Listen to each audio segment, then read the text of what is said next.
It'd be useful if I had my mic on. Fantastic. Well, welcome to the stream.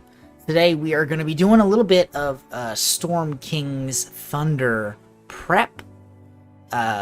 Figured it'd be fun to look at all the little things that I like to do to get my games ready for my players every week.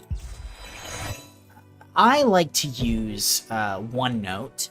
OneNote's very useful, except when you want to stream, because then it doesn't like getting picked up by OBS, and that's no fun. So I use OneNote to do all of my notes, and as you can see, I have a little bit of a thing set up. I have a template that I like to just plop on down, and it helps me quite a bit. These are actually from a book by Sly Flourish, the Lazy Dungeon Master Guide, and it really does help me get the beats that I want to get, and then leave enough room for improv. So this is what I'll be filling out a bit today, so that we can figure out what I will be doing for this session. Let's talk a little bit about what happened in the last session. So we are in the middle of Storm King's Thunder, which, if you're not aware, takes the players on basically all across the Sword Coast, Faerun. You can go to Waterdeep, Neverwinter, Yartar, Silvery Moon, all the way up to the Spine of the World up north. It's a lot. It's a lot. It's a lot. My players have been... Well, we started with Lost Mines of Phandelver, which you can see at the very top here. And we transitioned into Storm King's Thunder maybe 20 sessions ago? I'm not really sure. Oh, hey! How you doing, Garbot? Good to see you on the channel. Yes, so they've been playing most of these characters for about 40 sessions now. I know, it's been quite some time, hasn't it? Way too long, in fact. One of these characters actually kind of just came into the party, and that's mostly because his previous character died. An unfortunate death against the Hunt Lords in Noanar's Hold. Which are still a recurring problem for these characters. So for this first little bit, who are the characters? Let's go through that. I will start with, how about the newbie? Mantix. So Mantix is a Verdant? I believe that's what he is. A Verdant warlock. Following that which endures. So Mantix has recently joined the party, following calls to action by his patron, That Which Endures. It told him to come find a certain wizard that's been traveling with the party. So Mantix is 5.5 feet tall.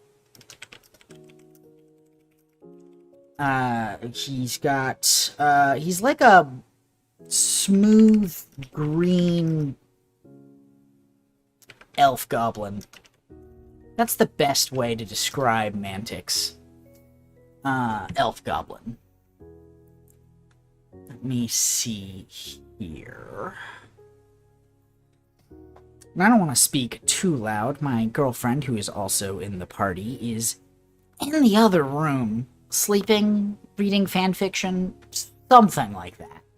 So I don't want to speak too loud and spoil her.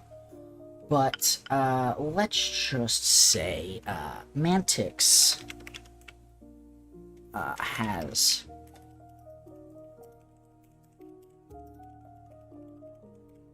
So he has two different voices that he follows. The first is what woke him up. Yeah, I mean, it's great to have her around, but when I'm trying to talk secrets, it's kind can't really do that too well when she's right there. But I'll do my best. Do my best. Um, so the reason why one of the voices wanted him to go find the wizard was he wanted to use the wizard's staff to unlock something. It's a very long, complex plot, and by long and complex, I mean I pretty much just did that. I just explained it, so it wasn't that complex. It's pretty great. So, 2. Let's talk about Miss A bit. Miss A is a half-elf? Nope, wood elf. She's a wood elf. She was captured by slavers for 20 years before escaping. She has a girlfriend who is currently trapped in Avernus. She doesn't know that, but basically her character's girlfriend is a character in a different campaign where they're playing Descent into Avernus. Let's see here. Miss A hates all things goblin. Ugh. Goblin or bugbear due to them being her slavers. I'm going to be tying in those slavers a little bit down the line. If I'm not mistaken, the fire giants have been using slaves to work their mines. They're getting their slaves from the same people who had captured her. It'll be a whole nice little nugget of story getting there. Let's go down here. Let's talk a little bit about Solveni Bursk. She is an Aasimar, cleric of Helm. She killed the High Watcher of Helm, who was corrupted by a magic weapon. That weapon was then cleansed in the fires of the Spellforge. A lot happened in those early sessions. So she grew up in Helm's Hold, just south of Neverwinter, and she was accused of a crime that she did not do and was sent into hard labor for several years before joining the party, and then finding out that the High Watcher was mixed up with the Black Spider. You know how stories go. She is currently wielding that weapon, that cleansed weapon, known as Helm's Chosen. She is currently searching for her best friend, Persire. Now, Persire is a Kenku who was originally a player character until the player wanted to retire him for a bit, and left him in Triboar right before a giant attack. There's a lot going on with good old Persire. He was a Kenku who was slowly breaking the Kenku curse. And in this campaign, I've changed, or at least come up with an idea as to why the Kenku curse exists, and what it means to be breaking it. So, Persire's been captured for those reasons. His player is currently playing Mantix, and is Just not really sure what's going on with Persire. Not to worry, I'm not going to just kill him off screen. But he is in dire need right now. Just chilling. We'll find out what happens to him in a little bit. And then last but not least, we have Kayla Evergreen, who is a Firbolg bard first, and then turned into druid when she didn't want to be a bard anymore. And a hardcore capitalist. Who works for a sentient bush. Wow. I'm just terrible at the spelling today. So she's a hardboard capitalist who works for a sentient bush collecting magical items for sale.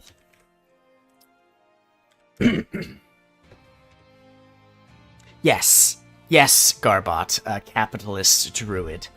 I'm not sure how it happened.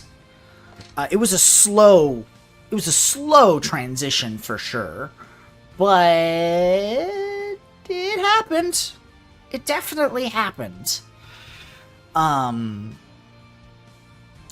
Watching her come into new cities and immediately are searching for magical items so that she can give them to Mr. Bush, who then sells him.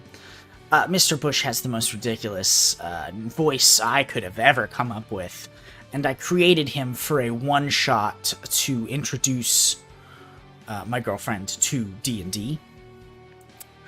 And now he has a shop in Phandalin.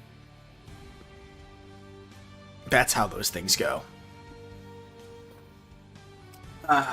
Kayla is... Let's see. Her entire clan was killed in a forest fire in Neverwinter Woods. There might be more. I'm not gonna say out loud. Who knows? Mostly because she's on the other side of this wall and can probably hear me. So, we ended the last session. Let's describe the last session a bit. They were in Silvery Moon, and they were hoping to do a heist against a family they've been dealing with in the past. A bunch of devil worshippers known as the Margisters. As well as being devil worshippers, they also have a shit ton of money, so most places kinda like them. They were aware of a cache of magic items being kept in the carriage house of their estate in Silvery Moon because of an estranged family member who did not like them or want to be a part of their devil worshipping. Told them of the cache when they were when they saved Tribor from a bunch of fire giants. So they were in the middle of that heist when the two guards, who appeared to be human, turned into Cambions. There was a whole big fight. They let out the horses to be free, got the items out of the cart, and they managed to kill both the Cambions and the mage, the Lady Margister. I cannot remember her name off the top of my head. Which I'm sure will have absolutely no consequences whatsoever. And then after that, they all went back to their inn, the Golden Oak, which I flavored as an actual living giant oak tree with vine doors that open to specific acorns. It's a lot of fun.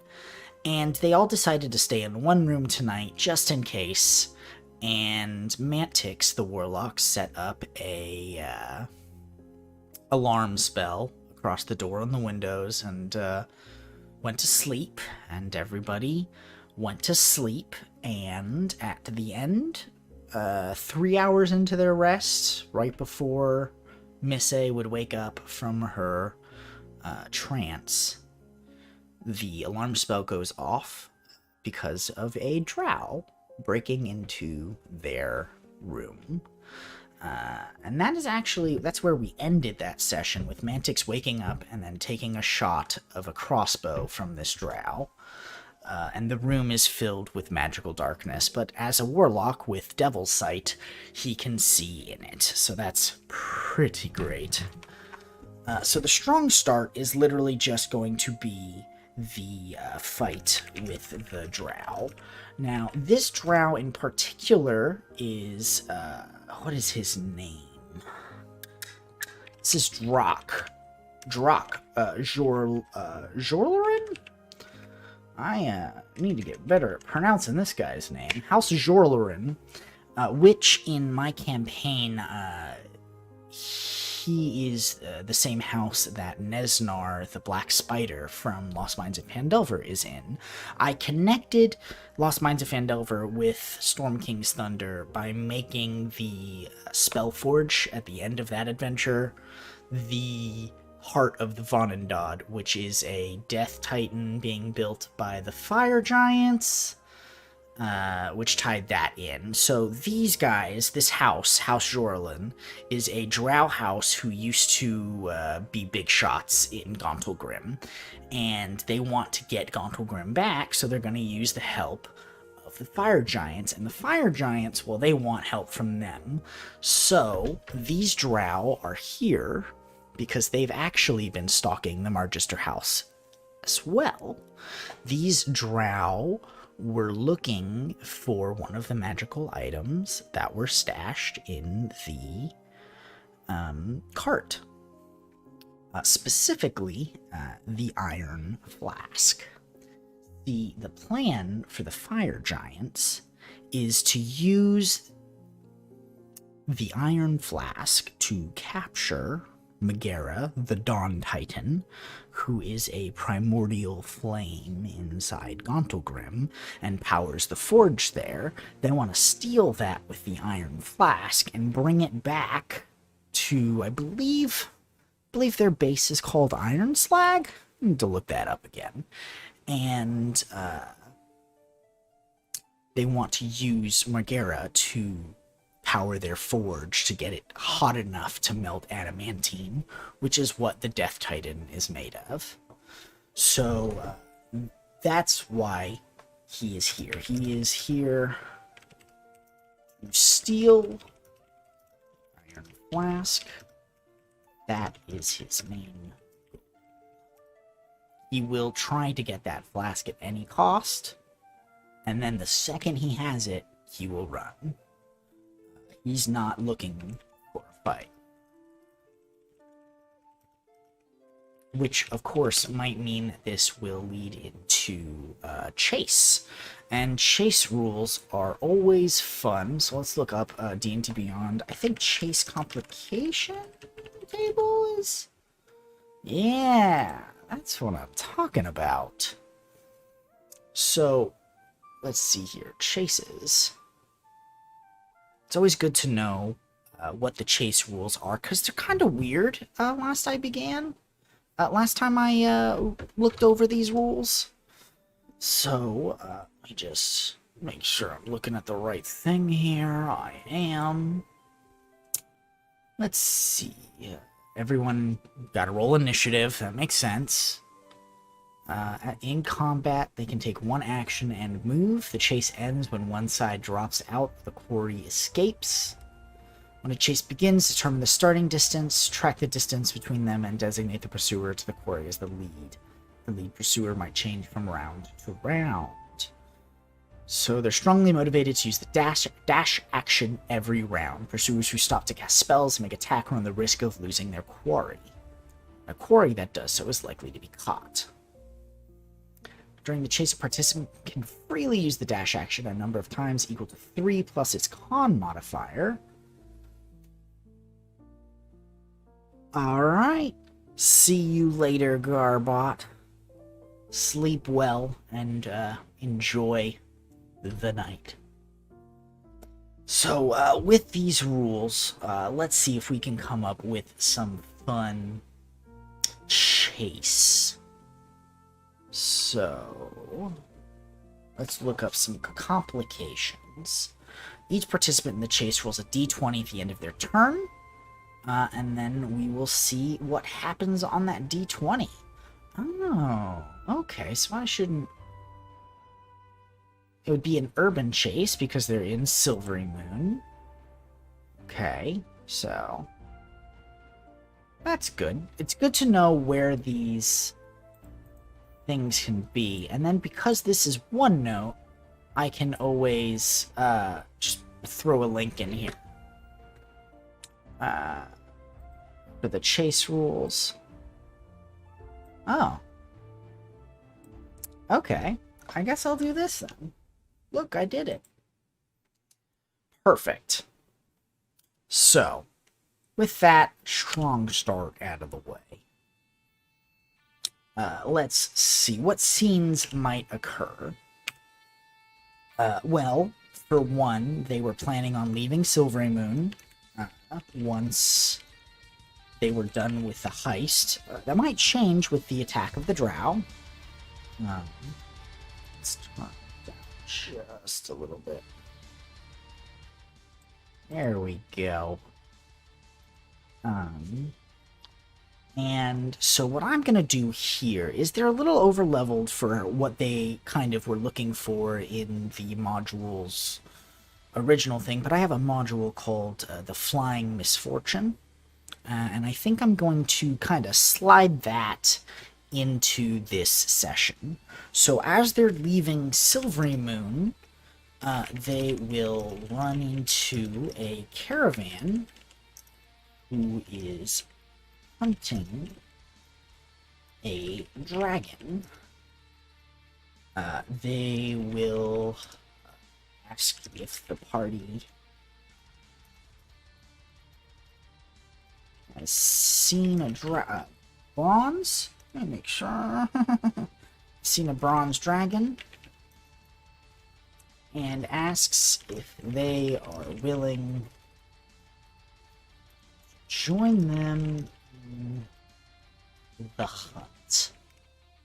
Now, this here is a clue for them, because in Faerun, most metallic dragons are of a good nature, and most chromatic dragons are of a bad nature. That's just, you know, how Faerun works.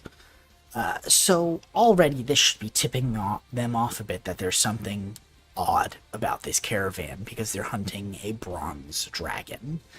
And in fact, they are actually Zhentarim members.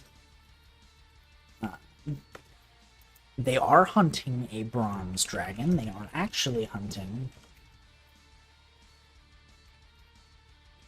Felgalos, a adult bronze dragon that the party has previously met along the road, also fighting a large group of Zhentarim members.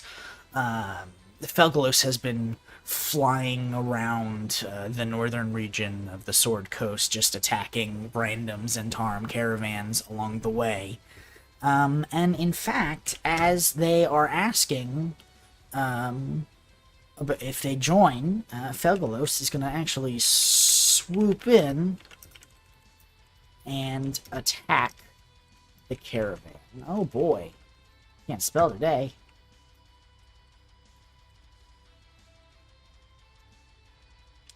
So, now Felgalos is...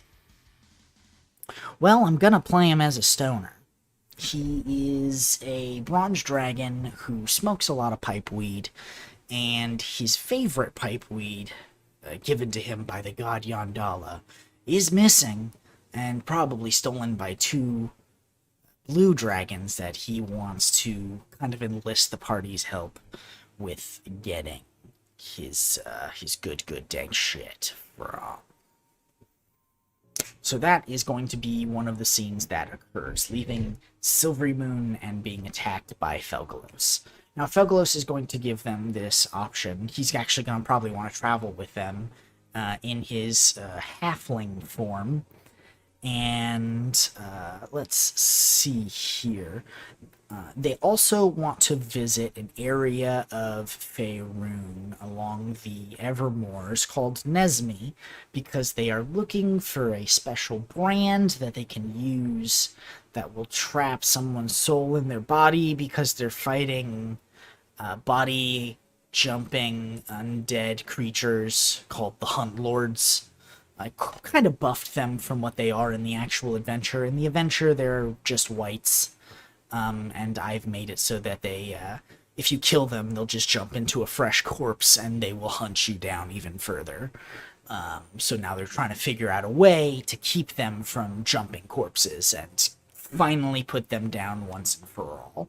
So they want to go to Nesme. So they would probably, to get to Nesme, they'd have to travel north and go through Zymorvan Hall on their way to Nesme.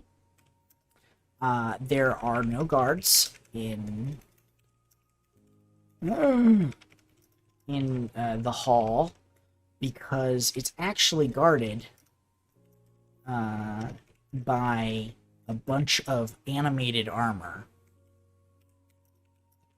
and flying swords and stuff. It's pretty cool. So that could be fun. If they talk, if they spend the night or talk with the Lord Arthas?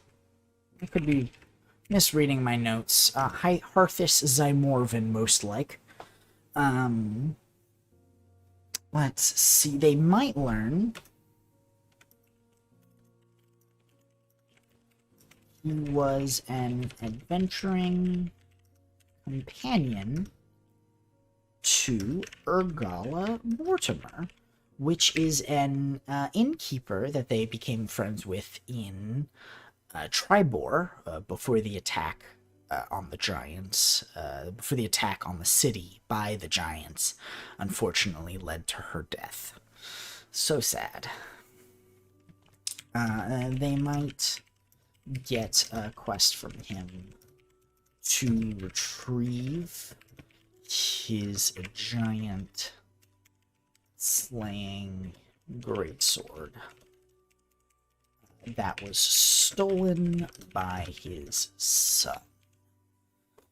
Eesh, that's no good. That's no good. The hardest thing about doing this prep for Storm King's Thunder is how open-ended it is. They can go anywhere on the map at this point. They have quests leading them to the Four Corners, and they'll be getting more leading them even further in different directions. So it'll be interesting to see once we get to this part. I think that Nesme is going to be their main goal. They could, if they wanted to, rush to Asgore to help Felgalos. But I think they're going to go to Nesme first, and that would be fun. We probably won't get to this one, but reaching Rivermoot on the way to Nesme. Rivermoot is a small village on the edge of the Ralvin River where it connects to another one. I'm not really sure which river it is.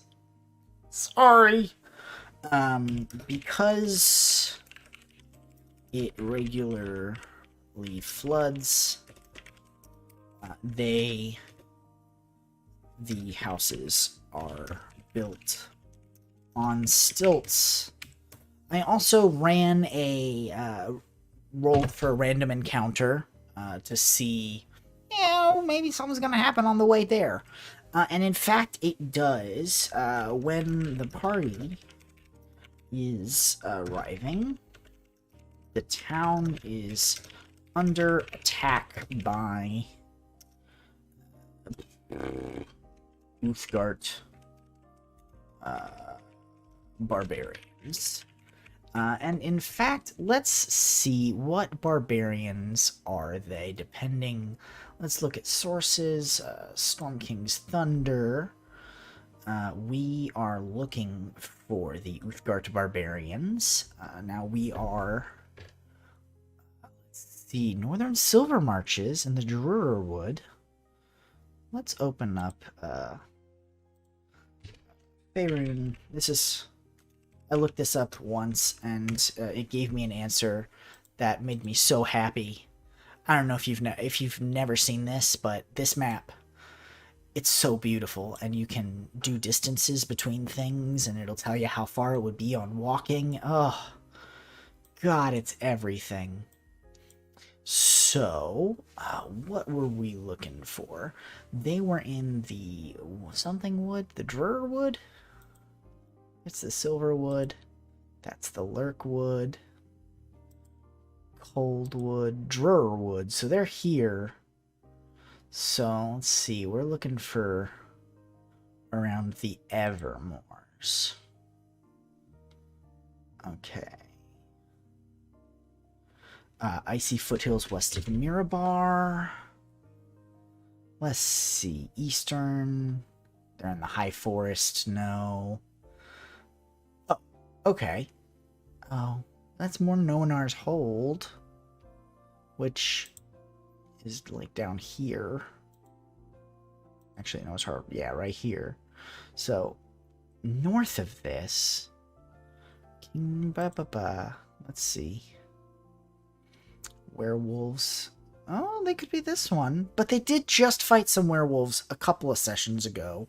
I don't want to tire themselves out with werewolves.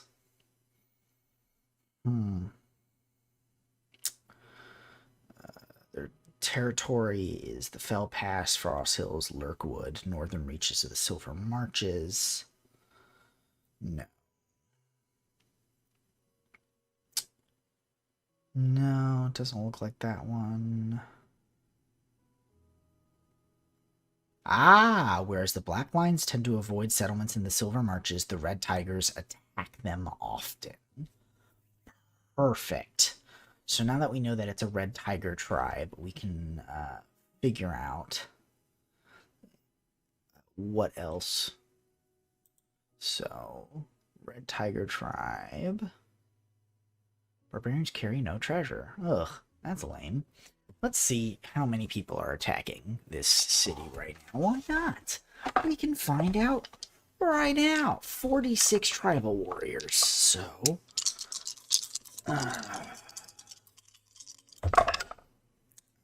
that is 6, 11, 12, 14. So 14 tribal warriors. 14 tribal warriors. And I think just one shaman, if I remember correctly. And an Uthgard shaman.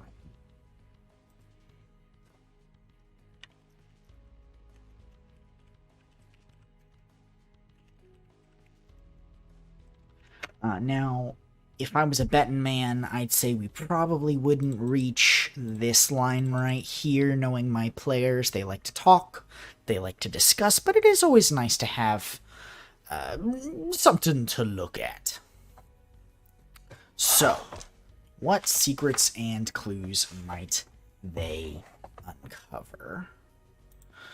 I like filling out at least 5 of these. I know Sly Flourish recommends 10, but coming up with 10 new secrets and clues every single week is a little excessive for me. But I do get to use beats of the adventure itself as secrets and clues.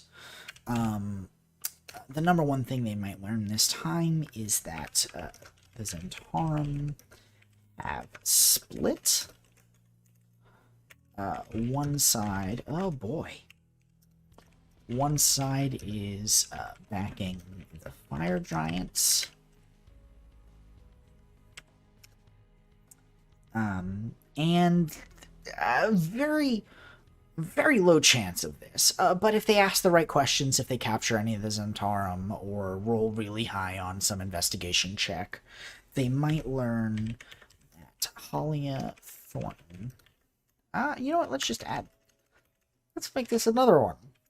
Talia Thornton in Phandalin has been murdered. She's part of the old guard. The new guard are here, ready to stab. I'm planning to have, if they explore this, which they most likely won't, but it's just cool, fun background information.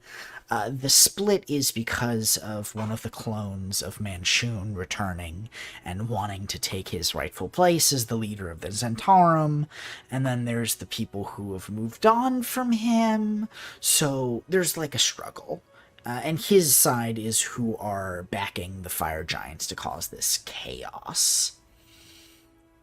Let's see. Nesmi is going to be the meeting place between fire giants and the Zentarum.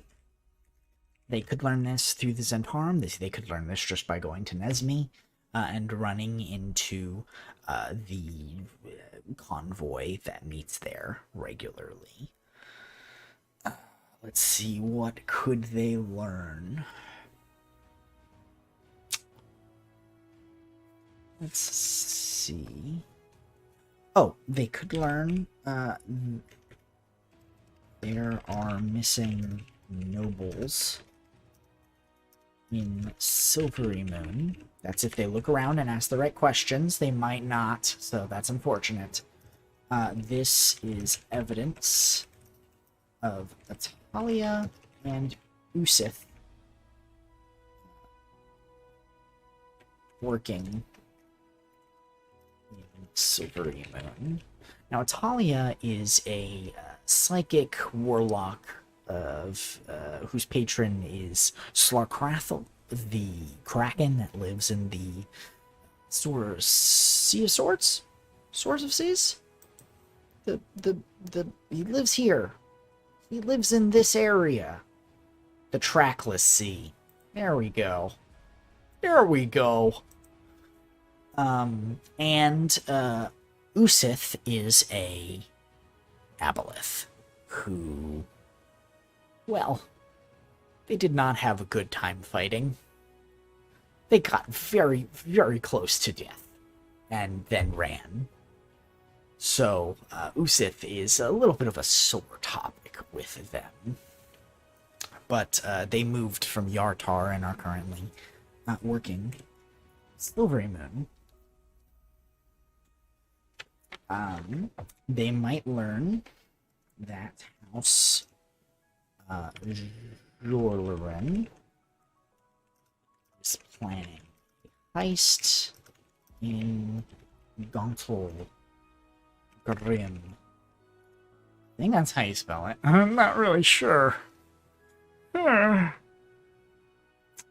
see, what's another good secret? Well, let me just get one more secret. One more secret.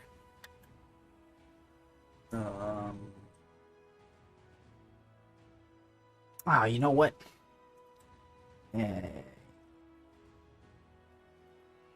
Let's see, there have been sightings of a frost giant with a dragon helm. Right? That's...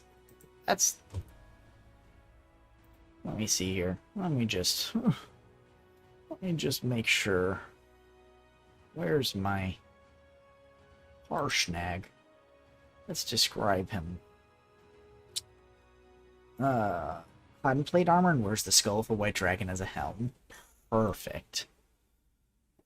Burn settings are front. This is Harshnag, member of Force Grey, and looking for information as to what happened with Ordening. Okay. So, what fantastic locations might they discover? See, this is a tough one, because I don't really know where they're going to go. So, let's design the spot along the road where Belgalos swoops in. Let's say, let's look at... I have a lot of D&D books and stuff. D&D resources. Let's do random encounters. Hill. I do not want to open that up in Edge. Ugh. So let's just see here, because I know that there's also location tables. See, this is what I'm looking for. Let's just roll a d8 and a d12. Look at these little buddies. Look at these little buddies. I got a 19 altogether. So, a reed-filled river meeting a larger river. Or an enchanted ornate tomb. Or a crater with the bones of a terrible monster. And floating here is a gnomish palace. If I didn't already have an adventure that I needed to run, I would use that one. Ooh, that's good. That is good. But let's just do a reed-filled river. Let me see, is there anything else I can throw in there? No. If I wanted to roll on this.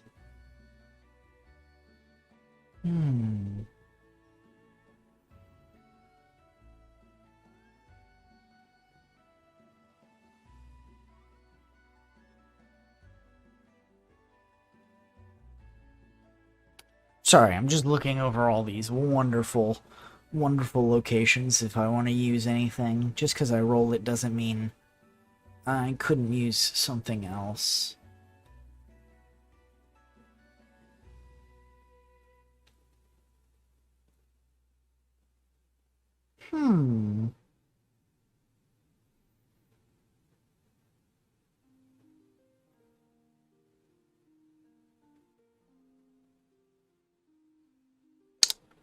I guess I can stick with the reed-filled.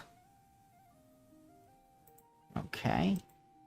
Oh boy, there we are. What fantastics. Locations. A reed-filled river meets with a larger river.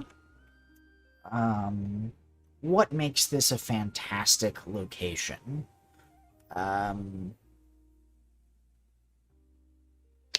Okay, I got it. There is a statue of a golden retriever marking the best spot to cross the river. The golden retriever's head has been worn smooth from the years of people petting the statue. See, just a little something to add warmth to the world. Something strange. Like, why is there a statue? Maybe it's not a statue. Maybe it was an unfortunate mishap with a basilisk, or a gorgon, or a Medusa. You know, those things happen. So it could be an interesting thing to have. And then, of course, the fight there with all of the Zentarum and then a dragon. And by the way, the dragon is super clumsy. There's a reason he's called the Flying Misfortune. He's a stoner who can't fly right. I love it. I love it so much. Okay, what fantastic locations might they discover along the way? Um, let's see here. Let's, you know what? Let's look at grassland, see if that would, oh, let me, oh boy, let me open this with, Chrome. There we go. Now you guys can see. Let's see if there's location tables. Cave entrance, old trail. Ooh, an ancient giant hunt might be interesting.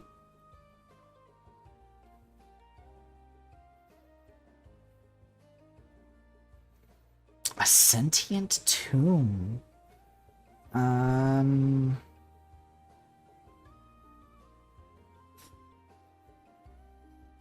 A ruined bridge.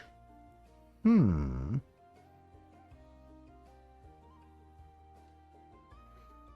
dusty stone arch. Okay.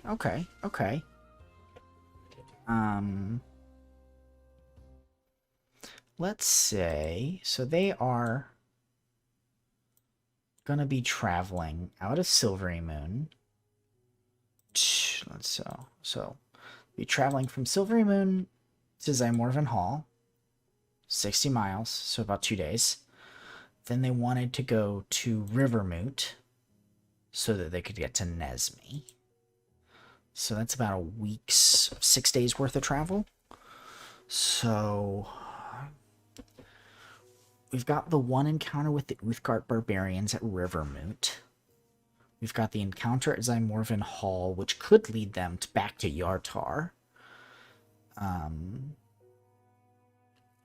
Let's say that there is a ruined bridge crossing this river south of Rivermoot.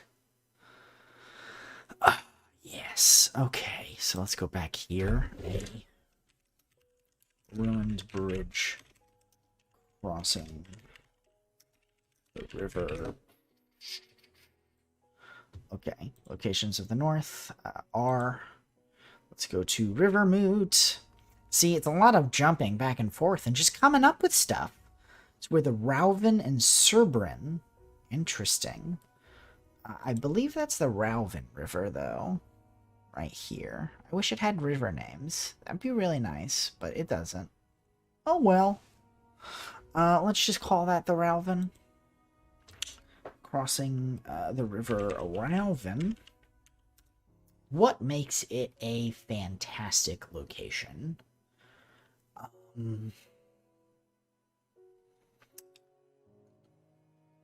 the center. So, okay. In this area, it's called the Silver Marshes. Nesme was destroyed in a war, but that was the Drow and the Kingdom of the Many Arrows against the Silver Marches. Lots of big stuff happened. So let's say at the center of this bridge is...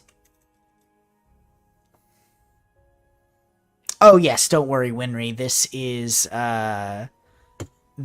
Storm King's Thunder D&D prep. You're good. You're good. At the center of this bridge, a great sword has been thrust through. Let's say this is where a hero of the past war made their last stand. And, you know, the Kingdom of Many Arrows didn't reach a certain area in time or something. It's just a fantastic location. It doesn't have to actually have much meaning. Oh man, were you really that worried? Don't worry. Oh boy. I will make sure it is in the title. Do not look at this if you are Winry. So, what NPCs might they meet? What NPCs might they meet? Well, they are going to meet Felgalos. The Stoner Bronze Dragon. Yeah, no Wenries allowed. None at all. Let's see. Who is the leader of... Let's see if I have this. It should be under Storm King's Thunder and the Flying Misfortune. And again, you opened in Bing. Nobody likes Bing. Why would you even try to open in Bing? Yes. So, the leader of the Zhentarim, the one who will be asking them if they will be joining, is Elathian. That's a D&D ass name. Okay. Elathian, the human leader of the Zhentarim caravan. Let's see, they might meet Harthus Zymorvan, leader of Zymorvan Hall and former adventurer. They might meet... I think that's it for major name things. I'll have to, I always have a list of names that I just have to pull from. Or I just say Tim. And it's bad. I once named two shopkeepers, Jessam and Jamesies. And I basically made them Jesse and James from Pokemon. And it was really embarrassing, but I rolled with it and they loved it. So always know, as long as you roll with it, your players will love you. Yes. So what monsters might they face? Let's see. They have Zhentarim thugs, and what else is in that? I mean, they could fight the adult dragon, but that would be nuts. A mage and a veteran. So, thugs, mage, and a veteran. That's one encounter. Then they have the encounter with the Uthgard Barbarians, which we've already stated is going to be a lot. There's 14 tribal warriors and an Uthgard Brahmin. What else? I think that's it for bad guys they might be fighting. Unless, well, if they go straight to Ascor and fly on Felgalos' back, they could be fighting some gargoyles, adult blue dragons. It's very possible. You never know. You have to plan for the directions your party will go in without wanting you, the DM, to know. It's a little annoying and wonderful. Magic items. I don't think they're going to acquire any magic items today. You know what? They might get a dose of Drow poison.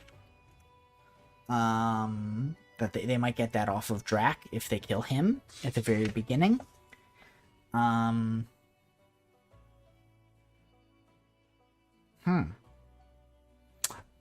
let's see. Drac might also have a scroll of greater invisibility. Yeah, that way I can give them something and not be worried too hard about it because it's a consumable. Same thing with the poison. It's a boon, yes, but once it's consumed, it's gone. So I don't have to worry about it forever. There are some things I regret doing. I regret so much. I once gave my party bread that gave them long rest. That was a mistake. One of my players promptly shoved it down their throat in the middle of the fight with the black spider. Well, that was a different group, though. we'll do some of their prep one day too. I think. And I think that's it for session 40 prep.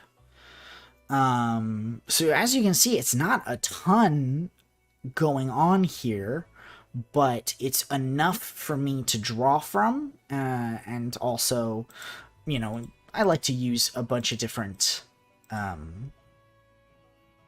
sources, so my notes might be short, but they will be linking to, like, oh, well, once you do this, you come here and do as the road, yeah. See? That's how you do it. Tread carefully. I will do no such treads. I mean, it was a bad decision giving you guys a long rest spread. I think there might still be one somewhere. Maybe? I hope not. That won't be bad. So let's make sure this is saved up. It should automatically save. Cool. And let's go back to this one. Ah, yeah. So that has been some awesome D&D prep. I think tomorrow I will be streaming some Killing Floor 2 with a couple of friends, and then Thursday night we will be streaming Divinity Original Sin 2 with a bunch of my friends as well. So, I think that's it for tonight. Unless I play other games, I don't know. But that's it for this one. I'll see you guys later. Where the hell did I go to this one?